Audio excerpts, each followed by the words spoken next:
Welcome back to What Arty Noobs with General Disturbance. This is an SU-8. It's a Tier 6 Soviet SPG, and this one's located on the north spawn of Fisherman's Bay, and it's under the command of Talon 1958. Now, this Arty is based on the T-28 hull, but never got built, I'm afraid. Reason being that they stopped the program to make T-28 tanks before they could start building this Arty. Okay, battle started, and there's a 16.56 second reload. Now this Arty will do alpha damage of over 600. Yes, it actually is 600, sorry. So yes, it is pretty capable, and many compare the SU-8 to the M44.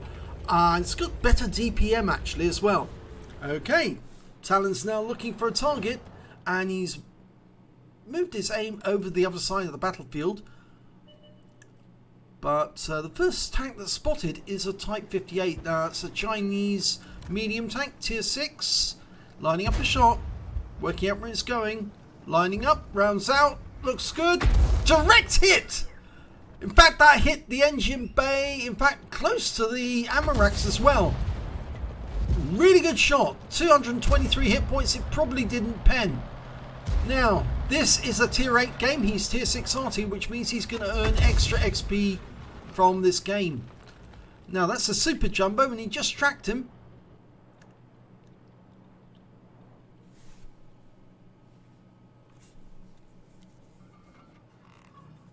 Okay, he's loaded. Rounds out straight away, just in case that M4 was still there.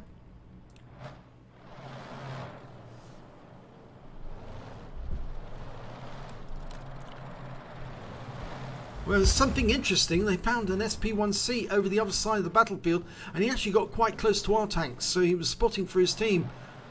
And our T-71 is trying to get shots into the SP-1C, but he's actually receiving a lot of fire himself, and unfortunately we've lost him. Now, we can't get a shot on that Super Jumbo while he stays there, but if he pulls out from behind, and he has now pulled out, rounds out, and it lands near him but not on him. Now, the position that Talon's chosen is actually quite a good one, because you can see here he can shoot down the streets in the town towards the enemy, and he's dialing in now on a KV-85 at the other end of that road. Now, he can probably splash it from here. Question is, how much damage will he do after the changes? This is a post 1.5 game, and it looks like his shell actually hit one of the buildings, because nothing came down this side. But he's almost reloaded, almost ready to go. Rounds out straight away, and that time he hit him. Definitely hit him, no doubt about that at all. So that KV-85 is going to lose some hit points, but because he disappeared before the shell arrived, we don't know how much damage it did. And over the far side of the battlefield is one of those UDES, the new medium tanks, this new Swedish line. The UDES 145, which is the Tier 8 one.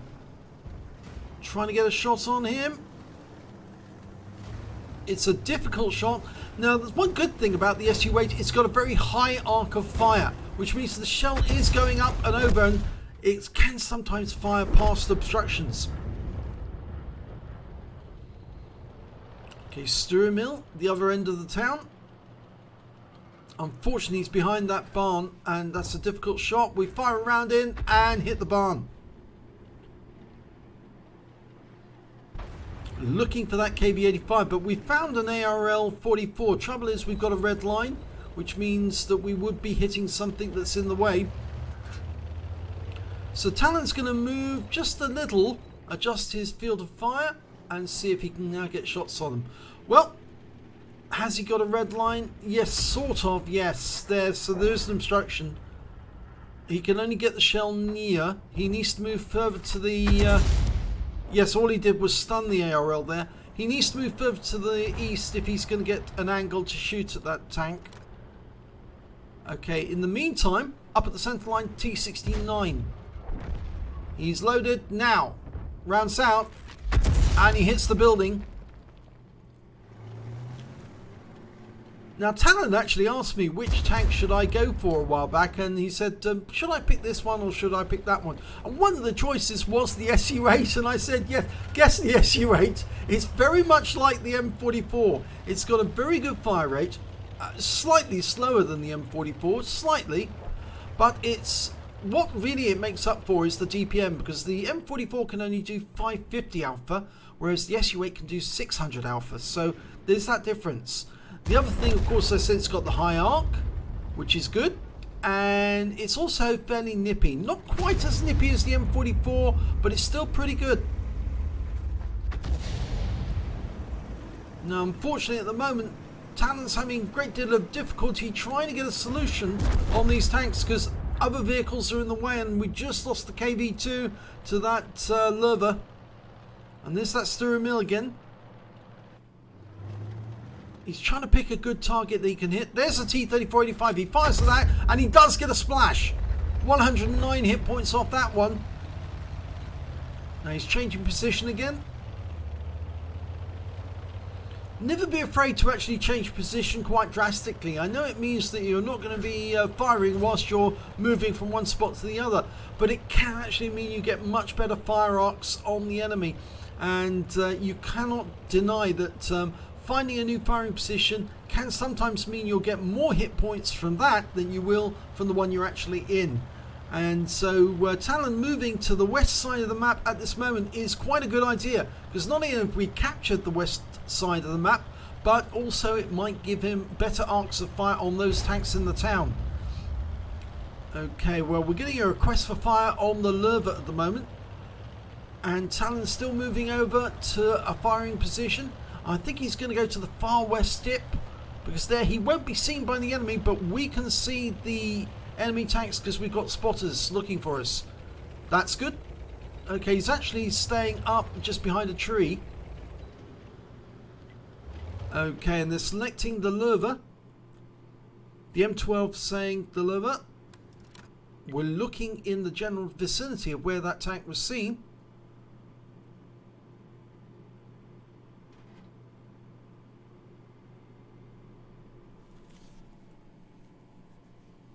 Oh my gum! One of our tanks just drowned. Enemy renamed user in the Wizzy 1201 FT drowned. Now maybe that was actually in the town or somewhere nearby, but there's a good hit on the Lurva there by Talon. He picked up 189 hit points off that, and I think he hit the engine bay. The steering mill's been seen in the south, and our guys are now approaching it. Talon's realigning. Okay, styling in. Marked it as target. That will attract fire as well. When you see those arrows appear above an enemy target, it's surprising how quickly your teammates will spot that tank and say, okay, I want that one before the Arty kills it. And so they will start hitting it with everything. I've been in battles where putting the arrows on a target actually redirects the battle, and it almost feels like a general that's who's saying, hit that one, no, hit that one, and the shells just rain in on the enemy vehicle. It saves me having to fire sometimes, because all I say is no, I want to shell on this or that or the other. Now we just lost our M12 to a T-3485M, and that tends to make me believe that there's an enemy tank somewhere in A7. In fact, the T-3485 just indicated that grid square, so he thinks there's an enemy tank over there. The last time that was seen, yes, it is in A7. He's been spotted. Talon's redirecting his aim. There he is. Okay, he's still moving. Okay. We've lost sight of him, but Udes is going in for the kill. And he's facing off against him. Now we really do need to get a shell in there to help the Udes. But the T-3485 has been killed, and that's the end of the game. And we're just about to cap out as well. We had two tanks in the cap at the other end. They were about to win by cap, but we've won by killing. So that means more XP and more credits for everyone. Let's have a look at the end of battle stats. And it's a third class tanker for Talon 1958 in the SU-8. He managed to get a Bruiser medal for getting at least 5 critical hits. He got 5 exactly, and he picked up a Confederate medal for hitting more of the enemy than anyone else. In fact, he didn't get a single kill in that game, but he certainly made his presence known by hitting the enemy. And the win rate for the game was 1046. Let's have a look at team score. Well, didn't get the highest damage. That went to the UDES 14.5. He got 2,552 hit points of damage. Next highest scorer was the Stewie Mill on the enemy team, 1,660 for him. And then came the Jagdtiger with 1,638. He also picked up a Pascucci's medal. Talon did actually pick up these Confederates, as you know.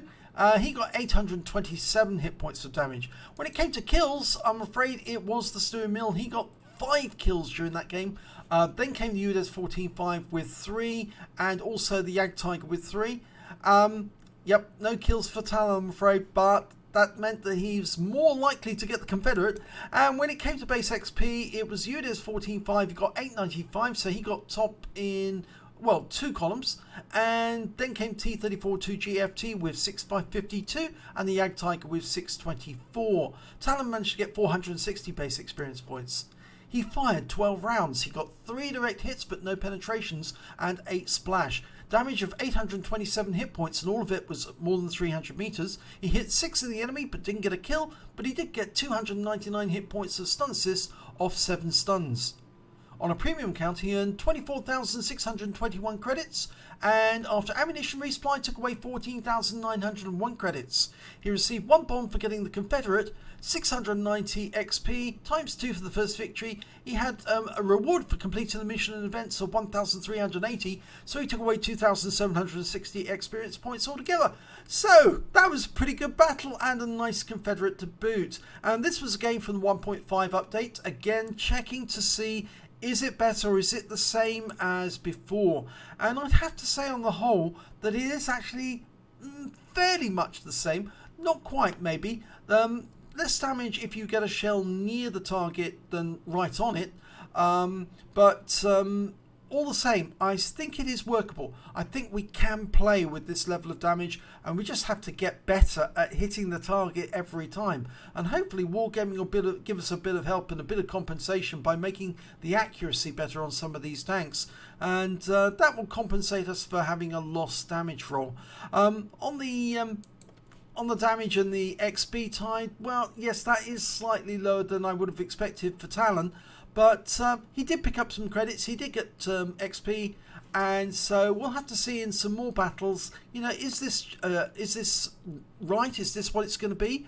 And I do have some more replays to run on 1.5 update, so we'll have a look and see exactly how it's affected Talon. If you enjoyed that replay, like and subscribe, and hopefully it'll be your replay in the next video, or maybe it'll be Talon's. Thanks for watching.